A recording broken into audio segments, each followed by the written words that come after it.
people, it's your girl Nurse Diaries and welcome back to my YouTube channel. If you're new here, welcome. So I'm Nurse Diaries and on this channel we do everything to do with nursing, everything to do with women's health, and I like to share what I do, so lifestyle videos as well, when I travel with my friends, when I meet up with them, because I think it's important for you guys to see that there is a balance and it's really important and healthy for you to be doing other things alongside nursing as well. So this video is going to be a Q&A. So I posted if anybody had any questions, anything that really like me to cover, and this video I'm just going to be answering the questions and also giving my opinion and presenting my knowledge as a gynecology nurse as to how I can help as well.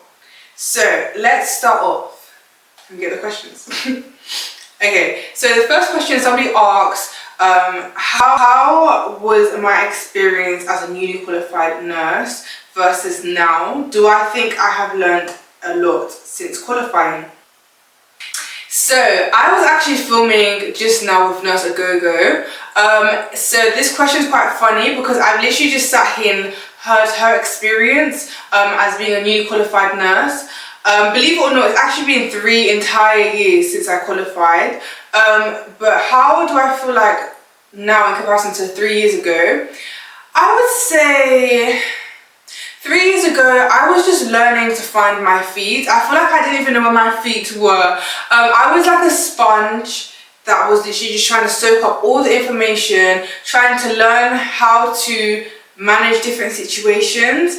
So I believe I've learned and I've grown a lot over this past 3 years. I genuinely don't know. I don't know, like thinking back to what I was afraid of is quite laughable because I was scared of things that I shouldn't even be scared of. But at the same time, it shows me my growth. I actually understand how much I've grown as an individual and as a nurse as well. But yeah, I think I've learned a lot over the past 3 years. I think there's still so much I can learn, and I think being in an environment that will teach me, that will make me learn more, will just make me excel in my career. But yeah, I just genuinely, reflecting back on 3 years, I see a lot of growth and I'm proud of myself, so yeah. Next question I've got is, what does it feel like being a practice assessor in comparison to when I was a student nurse? It's very, very different, guys. And the reason why I say this is because when I was a student, I never really understood what practice assessors do. I just knew that they were there to support me. But now being a one myself, it's so different to what I had expected. And the reason why I'm saying it is because I really want my students to do well. A lot of times I'm pushing them to do things, and I need to also understand how a first student is and how a first year student is and how I should adapt to them, and how a second year student nurse is and how I should adapt to them, and how a final year student nurse is and how I should adapt to them. So it's quite challenging, but I absolutely enjoy it. I love teaching other people. I love helping where I can. I think it's something that I've always loved doing. So yeah, I genuinely do enjoy it. I think being a student, it was very hard because I felt like my assessor was judging me. I felt like I was being tested, and now qualifying and now being one myself, I now understand that I was never being tested. I was never being judged. They only wanted the best for me. And I think I actually did learn that in my final year, because I had like the most amazing assessor, Natalia. Shout out to you, and I'll continue shouting her out because she was just so nice. She was so kind, understanding. Even my first year assessor, to be honest, I had really good assessors all year round, because I remember Tunde, he was my first year assessor, and he was amazing. He was literally like my inspiration. I wanted to be a nurse so bad because he was so good and he was so patient and kind, and I think that's one thing that remained with me, because even though I've been a nurse for 3 years, I still can remember the way these individuals made me feel going all the way back to my first year, my first placement, which shows that when you are an assessor, your responsibility in your role is something that will be somebody else's story and it will be somebody else's journey. So you want to leave a good impression. You want them to actually know and reflect back on the fact that they had this placement and somebody was very kind to them. You don't want to be so wound up with work and being busy that you actually don't give them a good experience and you give them the worst experience possible. That is something you don't want to do. So yeah. You guys already know, like, I have had a very tough year. Maybe I don't even think I'm exaggerating, but I've had a tough year. I found it very hard to start content all over again. And if you know what I'm referring to my Instagram account. So at the beginning of the year, my Instagram account was hacked, and I've had to make a new account. So I'm literally slowly finding my feet again. I'm slowly putting everything into place. I'm getting inspired by many different things. So, like, for example, I'm started a gynecology course, which I'm doing at university, and through the course, it's inspired me to do more content on different aspects of gynae.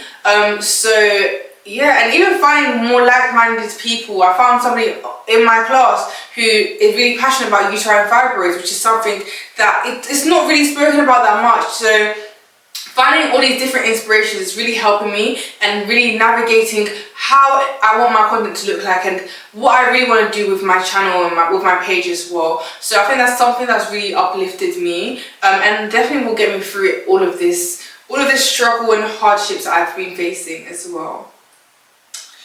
Next question I got is placement advice and tips.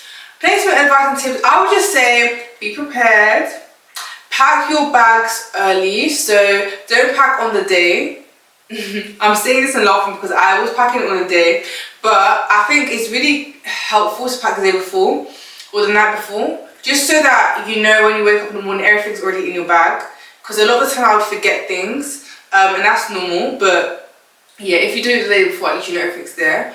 If you have an e-pad, you're fine, but if you don't have an e-pad and you have a paper copy of your e-pad, then I would say it's really important to have like sticky notes. I'll actually put a picture in this video, but have like sticky notes that you can use, so that your assessor knows what pages to fill in, and you know also what pages to fill in. And I like to do them color coded as well. You can literally buy like the tags from like WH Smith, Tesco, Sainsbury's, anywhere really, even on Amazon.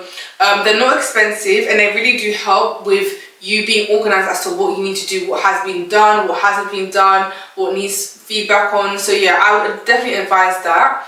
I'd also say placement's tough. Make sure you eat properly. I'm saying this because I remember when I was going to university, living alone for the first time was so hard.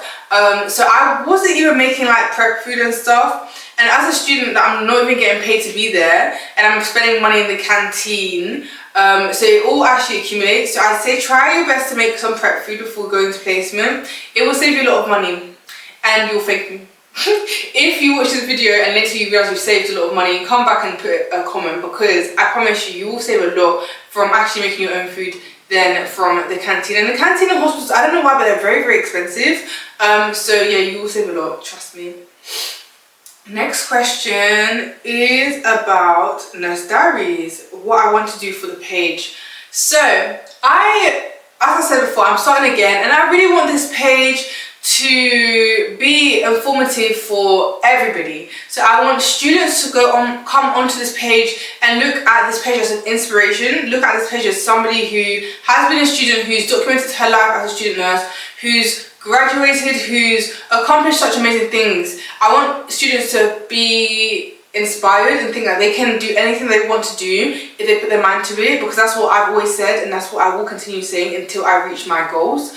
I also want it to be a page and a platform where everyone can relate to, women in general. I want to be able to speak about the taboos of women's health that people don't like speaking about, and especially as a gynecology nurse, displaying and presenting you guys my knowledge as well is really important. And what else do I want to do?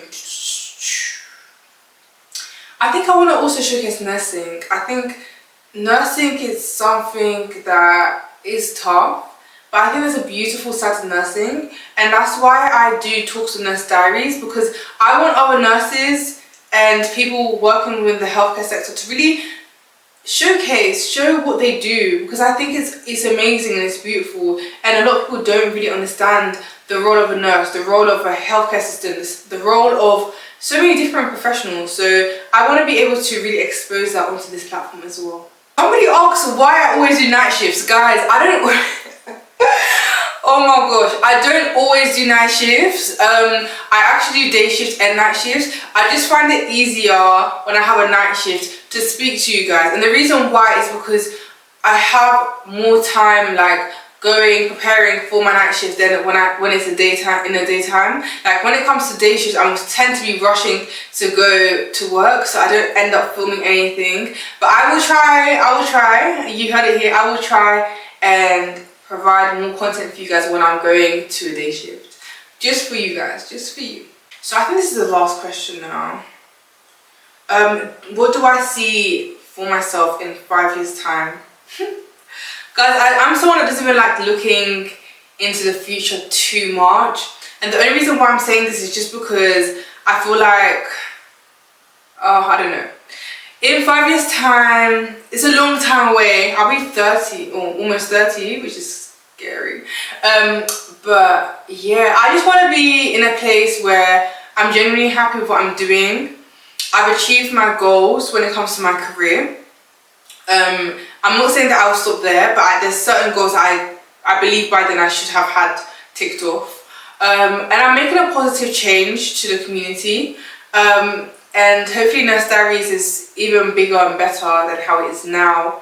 Yeah, that would be amazing. I think those are my goals for when it comes to nursing. And being in a job and a position that I'm really happy with as well. So I just want to say a massive thank you for watching this week's video. If you liked it, make sure you like, comment and subscribe, and I will see you next week for another video. Thank you so much.